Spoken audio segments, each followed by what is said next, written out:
Welcome back to geometry. I hope you had a nice vacation from the last lesson. Hopefully you spent it working and being awesome. Apparently I spent it getting eyebrow tattoos. What's up with that? Well, today we're going to talk about one of my favorite hobbies, proving angles congruent. Let's do this. One of my favorite things about math is that well, in life, I just love being right. I'm always arguing with people about who's right, and usually it's me. And I think the reason is because I was good at geometry, and I learned in geometry how to prove stuff. And it was actually this guy named Abraham Lincoln. You might have heard of him. He was going to law school, and he was like, man, this stuff is crazy. It's too hard. You know what I need to do? I need to go study geometry until I'm ready for law school. And then he became an awesome lawyer, and then he became an awesome president of the United States of America. All because of geometry. You heard it here. Alright, so we can prove things, right? We just started learning about that. We started learning about two-column proofs and using properties and definitions and postulates. And now we're going to talk about theorems. A theorem is something that you prove. It's like a conjecture that you prove, and once you've proven it, now it's a theorem, and you can use it. You can use it however you want, whenever you want. It is yours. It goes in your toolkit. You should probably have like one page, or maybe a special place in your notes where you collect all your theorems, because they're important, and they're really if you have a nice place that's handy for you to go to look at your theorems, it's going to be real helpful when you're trying to do a bunch of proofs later on. So, theorem 2.1, vertical angles theorem. Vertical angles are congruent. So, angle 1 would be congruent to angle 3, and angle 2 would be congruent to angle 4. Alright. So, when you're proving that theorem, it's helpful to separate it into a hypothesis and a conclusion. We've done that before, haven't we?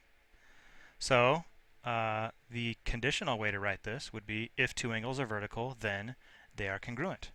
And then what you do in a proof is you start with the hypothesis, that would be your given, and then you try to prove the conclusion.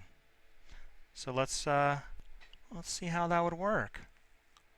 Alright, so here we are, given that angle 1 and angle 3 are vertical angles, and we're given that by just the picture. Look at that, they're vertical angles. We need to prove that angle 1 is congruent to angle 3. Let's see how can we do that? Start the proof. Well, how do we start a proof? Start with what you're given. What are we given? We're given that angle 1 and angle 3 are vertical angles. Now, what do we do? Well, might have something to do with angle 2 here. What do we know about angle 1 and angle 2? Let's see. It seems like they form a linear pair, and so they're supplementary. But look, angle 3 and angle 2 also form a linear pair and are therefore supplementary. Now, angle 2, by the reflexive property of congruence, is congruent to itself. Can we get somewhere with this? So angle 2 plus angle 1 is 180 degrees, but angle 2 plus angle 3 is also 180 degrees. I think we might be onto something here. So, let's say that angle 1 and angle 2 are supplementary, and also that angle 2 and angle 3 are supplementary. How can we say that? Why can we say that? Because angles that form a linear pair are supplementary. Okay, so where do we go from there? We know that angle 1 and angle 2 are supplementary. We know that angle 2 and angle 3 are supplementary. Okay, so what does supplementary mean? The measure of angle 1 plus the measure of angle 2 is 180 degrees. And the measure of angle 2 plus the measure of angle 3 is 180 degrees. Now I can say that since these are both equal to 180 degrees, that measure of angle 1 plus measure of angle 2 is equal to measure of angle 2 plus measure of angle 3. And that is the transitive property of equality. Right? Measure of angle 1 plus measure of angle 2 equals 180, and 180 equals measure of angle 2 plus measure of angle 3. Boom. Okay, now, why is this helpful? Why is this helpful? Well, let's see. If I was to, what's my goal? What's my goal? If I'm ever getting lost on a proof, I need to stop and say, what's my goal? My goal is to say that angle 1 is congruent to angle 3. I have my measure of angle 1 here, and I have my measure of angle 3 here. If I could just show that the measure of angle 1 is equal to the measure of angle 3, then I'd be there, because that's the definition of congruent angles, angles that have the same measure. So is there something I could do to this equation to help me along that path? What if I was to subtract the measure of angle 2 from both sides of the equation? That would be using the subtraction property of equality, and the result would be measure of angle 1 equals measure of angle 3. That means that by the definition of congruent angles, angles with the same measure are congruent, that angle 1 is congruent to angle 3. QED, son. Alright, let's use the vertical angles theorem. You're going to see questions like this all day. Questions like this for days. Here's two lines, here's some algebra, what's the value of x? Or they might say, what's the measure of this angle? Well, this question is what's the value of x? So let's think here. We got two labeled angles. Those are vertical angles. So I can set them equal to each other. Bada boom. And that is using the vertical angles theorem. Well, let's see, what can I do now? I gotta solve for x, right? So I'm gonna subtract 2x from both sides. And then I'll get 21 equals 2x. Hey, look, there it is. Then I'm going to divide both sides by 2. 2's cancel, and I get x equals 21 over 2. Also known as 10.5, or 10.5, if you will.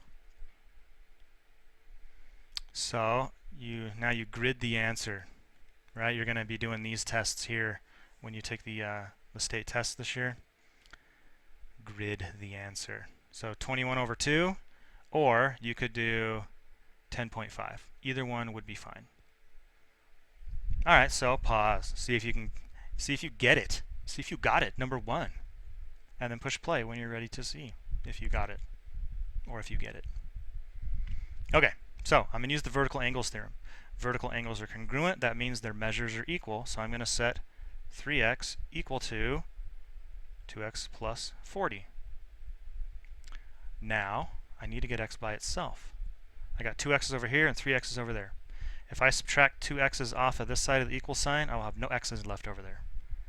But the subtraction property of equality says I got to subtract the same number from both sides of the equal sign. 2x minus 2x is 0, and 0 plus 40 is 40. 3x minus 2x is 1x, which is x. So x equals 40. Sweet. Ooh, a proof. I love proofs. Let's do a proof using the vertical angles theorem. We are given that angle 1 is congruent to angle 4. So I'm going to write my little congruent signs here. These are congruent.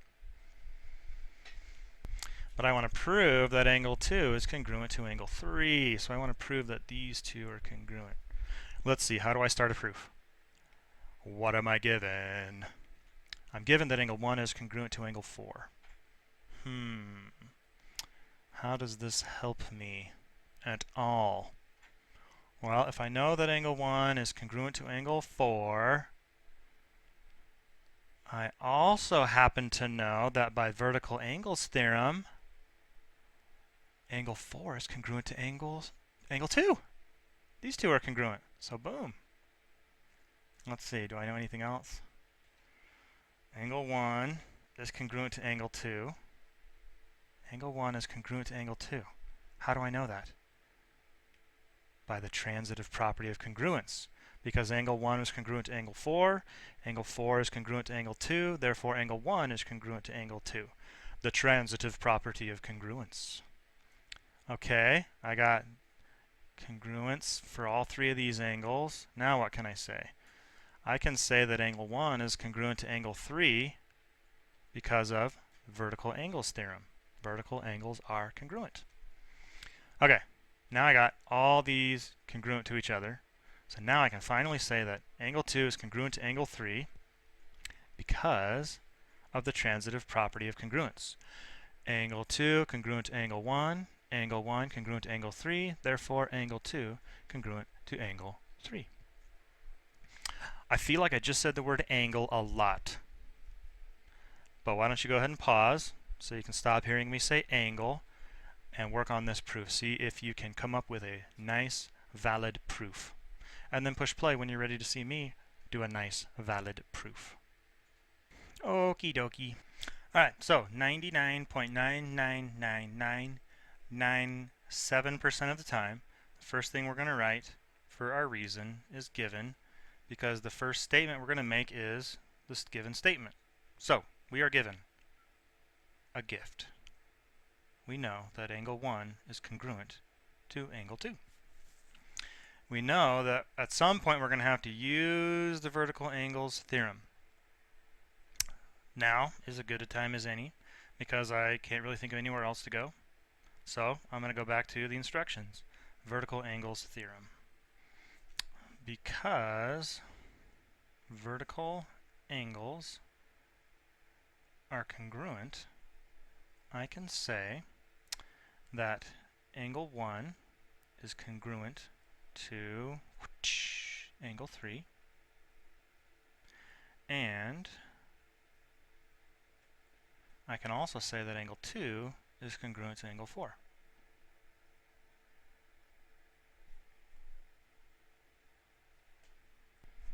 And now I'm going to use the transitive property of congruence to say the following. Let's see, if I have angle 2 is congruent to angle 1 and angle 1 is congruent to angle 3, then I can say that angle 2 is congruent to angle 3. And also by the transitive property, I'm going to use these two congruent statements now. Angle 3 is congruent to angle 2, and angle 2 is congruent to angle 4, so by transitive property, angle 3 is congruent to angle 4. So now I've now stated the following three things. Angle 1 is congruent to angle 2. Angle 2 is congruent to angle 3. Angle 3 is congruent to angle 4. So now, by lots of more transitive property of congruence, I can now say that angle 1 is congruent to angle 2, but I need to write the angle sign, which is congruent to angle 3, which is congruent to angle 4. And now I've proven what I wanted to prove, so QED, son. Okay, so the proof we just did was a two-column proof, but there are more ways to display a proof. You can do a paragraph proof. If you are like a creative writer, or you like paragraphs a lot, you can just write it as sentences in a paragraph, as long as you have the same logical flow. So here's the proof from problem 2 in paragraph form. Are you ready?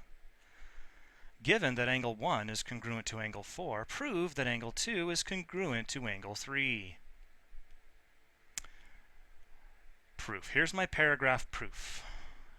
Haha, you like that paragraph sign. Angle 1 is congruent to angle 4 is given.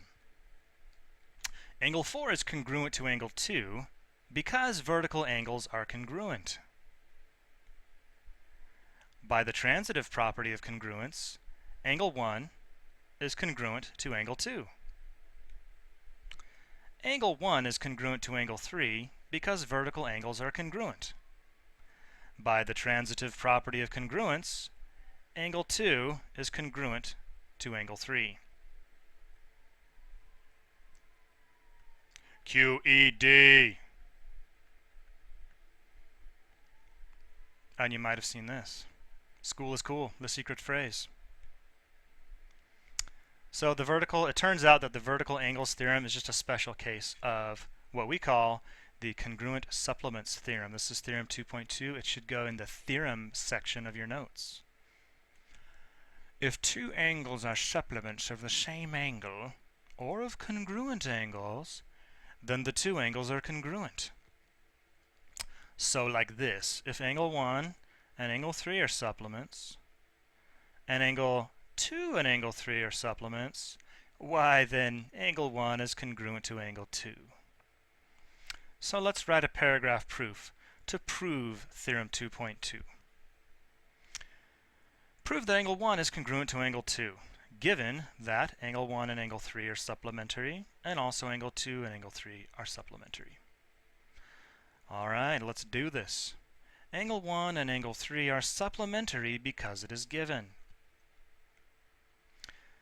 So that means that the measure of angle 1 plus the measure of angle 3 equals 180 by the definition of supplementary angles. Angle 2 and angle 3 are supplementary also because it is given. So the measure of angle 2 plus the measure of angle 3 equals 180 by the same definition, the definition of supplementary angles. By the transitive property of equality, the measure of angle 1 plus the measure of angle 3 equals the measure of angle 2 plus the measure of angle 3.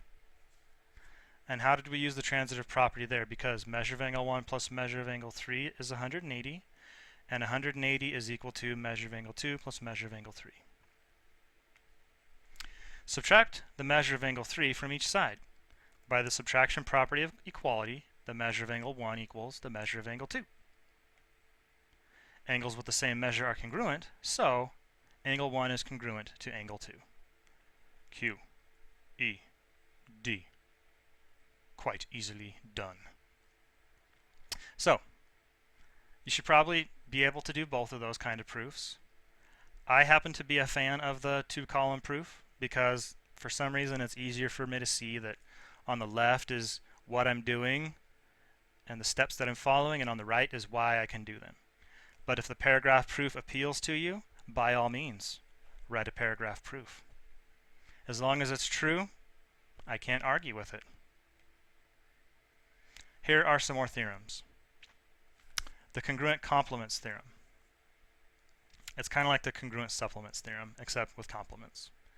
If angle 1 and angle 2 are complementary, and angle 3 and angle 2 are complementary, then angle 1 is congruent to angle 3. Theorem 2.4, all right angles are congruent. They're all 90 degrees, so they're all congruent. That's going to be pretty easy to prove. And if two angles are congruent and supplementary, then each one is a right angle. If they're congruent and they add up to 180, then each one of them kind of has to be 90. Those should go in your theorem toolbox in your notes. Alright, what's next? Do some practice. Practice 2.6, work on that formal write-up, and I will see you on the flip-flop. Bye.